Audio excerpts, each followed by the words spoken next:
Start ಆಗುತ್ತೆ. ಸ್ನೇಹಿತರೆ ನಮಸ್ಕಾರ. ಇವತ್ತು ನಾವು ಪದವಿ ಪೂರ್ವ ಶಾಲಾ ಶಿಕ್ಷಣ ಇಲಾಖೆ ಇದರಲ್ಲಿ ಇದ್ದೀವಿ. ಇವತ್ತು ಮುಖ್ಯವಾಗಿ ನೀವು ಹಿಂದೆಲ್ಲ ಇದ್ರ ಬಗ್ಗೆ ಮಾಡಿದ್ವಿ.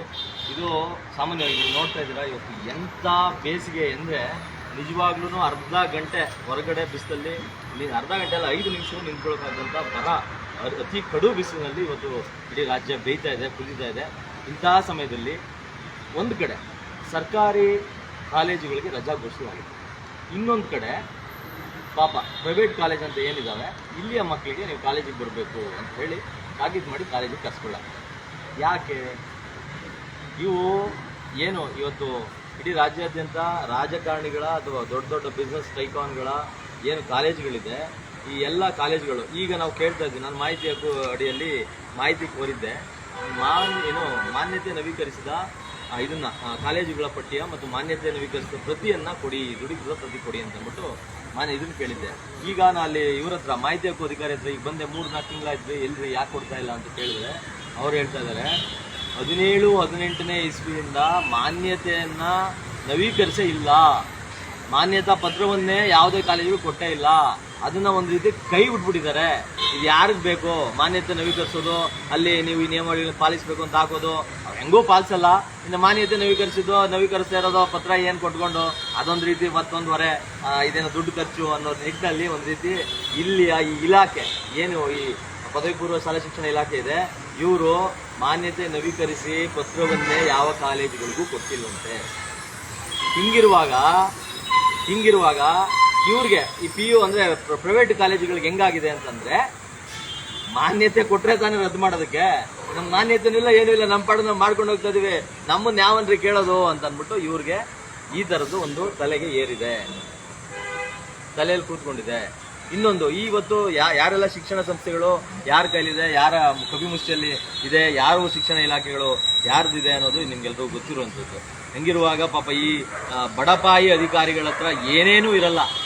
ಅವ್ರ ಅಧಿಕಾರ ಇವ್ರ ಅಧಿಕಾರ ಏನಿದ್ರು ಈ ಮಾಮೂಲಿ ಬಡಪಾಯಿ ಶಿಕ್ಷಕರು ಇನ್ನೊಬ್ಬರು ಮತ್ತೊಬ್ಬರ ಹತ್ರ ಇರುತ್ತೆ ಹೊರತಾಗಿ ಅಲ್ಲಿಯ ಅಂದರೆ ಯಾವುದೇ ಕಾಲೇಜುಗಳ ಅಥವಾ ಕಾಲೇಜುಗಳ ಮಾಲೀಕರ ಇದ್ರ ಮೇಲೆ ಇವ್ರ ಅಧಿಕಾರವನ್ನು ಪ್ರದರ್ಶಿಸಲಾಗದ ಹಂತಕ್ಕೆ ಸ್ಥಿತಿಗೆ ಇವತ್ತಿನ ಈ ಅಧಿಕಾರಿಗಳು ತಲುಪಿ ಇವತ್ತು ಯಾರನ್ನು ಇಡೀ ವ್ಯವಸ್ಥೆಯನ್ನ ಕಾಪಾಡಲಾರರು.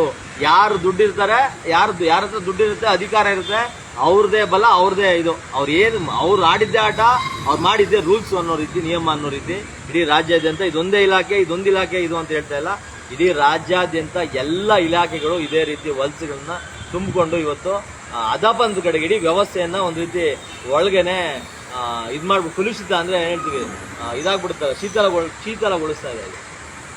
ಹೀಗಾಗಿ ಇದು ಮೊದಲನೇದು ನಾವು ಕೇಳ್ತಾ ಇರೋದು, ಅಟ್ಲೀಸ್ಟ್ ಅಪ್ಪ ಮಕ್ಕಳು ಅಂದರೆ ಮಾನಸಿಕವಾಗಿ ಓದನ್ನೇ ಇಡೀ ಜೀವನ ಬದುಕು ಅಂತ ಅನ್ಕೊಂಡು 5-10 ಮಾರ್ಕ್ಸ್ ಕಮ್ಮಿ ಬಂದರೆ 75% ಬಂದಿರೋ ಒಂದು ಹುಡುಗಿ ಮಗು ಸೂಸೈಡ್ ಮಾಡ್ಕೋತಾಳೆ ಅಂತಂದ್ರೆ ಇವತ್ತಿನ ಯುವ ಜನಾಂಗ ಯಾವ ರೀತಿ ಇದೆ, ಎಷ್ಟು ಸಂಕೋಚಿತವಾಗಿದೆ, ಯಾವ ರೀತಿ ಮಾನಸಿಕವಾಗಿ ಕುಗ್ಗೋಗಿದೆ, ಯಾವ ರೀತಿ ಮಾನಸಿಕ ವ್ಯಾಧಿಯಿಂದ ಒದ್ದಾಡ್ತಾ ಇದೆ ಅನ್ನೋದನ್ನ ಈ ಇಲಾಖೆಗಳು ದಯಮಾಡಿ ಅರ್ಥ ಮಾಡಿಕೊಂಡು ಮಕ್ಕಳಿಗೆ ಸಿಗ್ಬೇಕಾದಂತ. ಮತ್ತೆ ಇನ್ನೊಂದು ಇಲ್ಲಿ ಅಸಮಾಧಾನ ವಿಷಯ,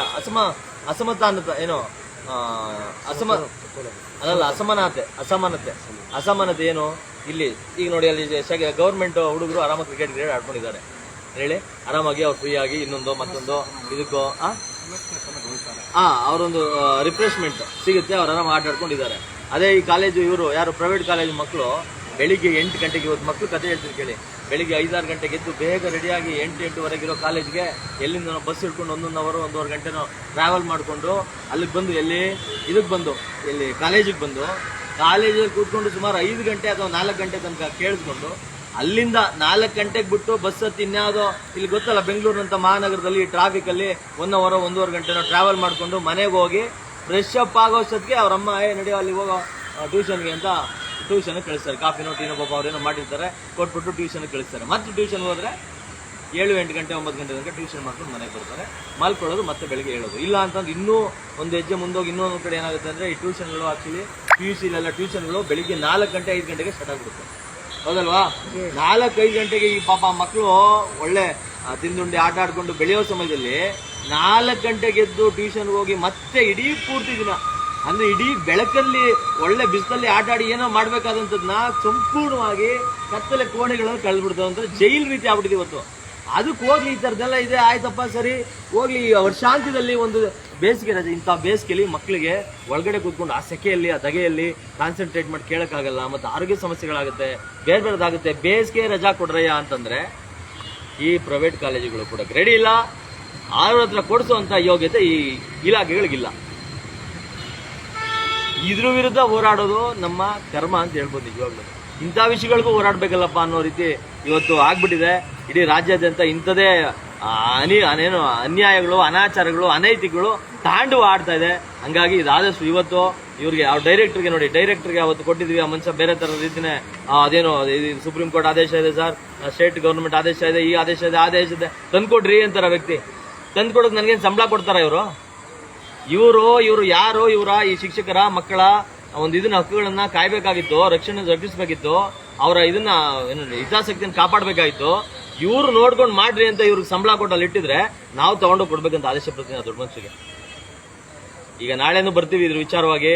ಅವರು ಯಾಕೆ ಮಾನ್ಯತೆ ಇದನ್ನ ನವೀಕರಿಸಿಲ್ಲ, ಇನ್ನು ಮಾನ್ಯತೆ ನವೀಕರಿಸೋ ಪ್ರತಿಗಳನ್ನು ನವೀಕರಿಸಿಲ್ಲ, ಮತ್ತು ಇದನ್ನ ಯಾಕೆ ಕಾಲೇಜುಗಳಿಗೆ ಕೊಟ್ಟಿಲ್ಲ ಅಂದ್ರೆ ಆ ಕಾಲೇಜುಗಳು ಮಾನ್ಯತೆ ಇದು ಮಾಡೋದಕ್ಕೆ ನಾಲಾಯಕಗಳು ಅಂತನೋ ಇಲ್ಲ ಇವ್ರಿಗೆ ಕೊಡೋದಕ್ಕೆ ಸಮಯ ಇಲ್ವೋ ಅಥವಾ ಇನ್ಯಾವ ಮೇಲ್ ಒತ್ತಡದಿಂದ ಇವ್ರು ಹಂಗೆ ಮಾಡ್ತಾ ಇದ್ದಾರೋ ಅನ್ನೋದನ್ನು ನಾಳೆ ಕೇಳ್ತೀವಿ. ಆದರೆ ಇದು ನಾವು ಸ್ಪಷ್ಟವಾಗಿ ಹೇಳ್ತಾ ಇರೋದು ತುಂಬಾ ಮೂಲಭೂತ ವಿಷಯ. ಮಕ್ಕಳಿಗೆ ಸರಿಯಾದ ಸಮಯಕ್ಕೆ ದಸರಾ ಮತ್ತು ಬೇಸಿಗೆ ರಜೆ ಕೊಡ್ಲಿಲ್ಲ ಅಂದ್ರೆ ಈ ಇಲಾಖೆಗಳ ಮುಂದೆ ಬಂದು ನಾವು ಗೇರವಾಕಿ ಇವ್ರಿಗೆ ಸನ್ಮಾನ ಮಾಡಿ ಇವ್ರಿಗೆ ಇವರ ಯೋಗ್ಯತೆಗಳನ್ನ ಇಡೀ ರಾಜ್ಯದ ಜನತೆ ಮುಂದೆ ಬೆತ್ತಲು ಮಾಡಬೇಕಾಗುತ್ತೆ ಅಂತ ನಾನು ಎಚ್ಚರಿಕೆ ಕೊಡ್ತಾ ಈ ಲೈವ್ನ ಎಂಡ್ ಮಾಡೋದಕ್ಕಿಂತ ಮುಂಚೆ ಬಂದಂತ ನನ್ನೆಲ್ಲ ಆದ್ಮರಿಗೆ ನಮ್ಮ ಇಲ್ಲಿ ಜಿಲ್ಲಾಧ್ಯಕ್ಷ ಅಂತ ದೇವರಾಜ್ ಅವರು ಇದ್ದಾರೆ, ನಮ್ಮ ಇದರಿಂದ ನಿರ್ಮಂಗಲದಿಂದ ಪಾಪ ಶಿವರಾಜ್ ಬಂದಿದ್ದಾರೆ, ಮತ್ತು ನಮ್ಮ ಬೋರೇಗೌಡರು ಪಾಪ ಲೈವ್ ಮಾಡ್ತಾ ಇದ್ದಾರೆ, ಮತ್ತು ಬಂದಿರೋಂಥ ನಮ್ಮ ಮಂಜು ಅವ್ರು ಇರ್ಬೋದು, ವೆಂಕಟೇಶ್ ಅವ್ರು ಇರ್ಬೋದು, ಎಲ್ರಿಗೂ ಒಟ್ಟಾರೆ ಬಂದಿರೋ ಎಲ್ಲರ ಈ ಸೈನಿಕರಿಗೆ ಧನ್ಯವಾದಗಳು ತಿಳಿಸ್ತಾ ಈ ಲೈವ್ನ ಎಂಡ್ ಮಾಡ್ತೀವಿ. ಹೆಚ್ಚು ಶೇರ್ ಮಾಡಿ, ನಿಮ್ಮ ಮನೆಯಲ್ಲಿ ಮಕ್ಕಳಿದ್ರೆ ದಯಮಾಡಿ ಅವ್ರ ಮಾನಸಿಕ ಕಾಳಜಿಯನ್ನು ಖಾತ್ರಿಪಡಿಸ್ಕೊಳ್ಳಿ. ಸುಮ್ಮನೆ ಏನೋ ಓದಿ ಏನೋ ಆಗ್ಬಿಡುತ್ತೆ ಇದು ಅಂತ ಹೇಳಿ ಸುಮ್ಮನೆ ಮಕ್ಕಳಿಗೆ ಸ್ಕೂಲೆಲ್ಲ ಕಾಲೇಜು ಕಳಿಸೋದು ನಿಜವಾಗ್ಲೂ ನೀವು ನಿಮ್ಮ ಮಕ್ಕಳಿಗೆ ಮಾಡೋ ಮೋಸ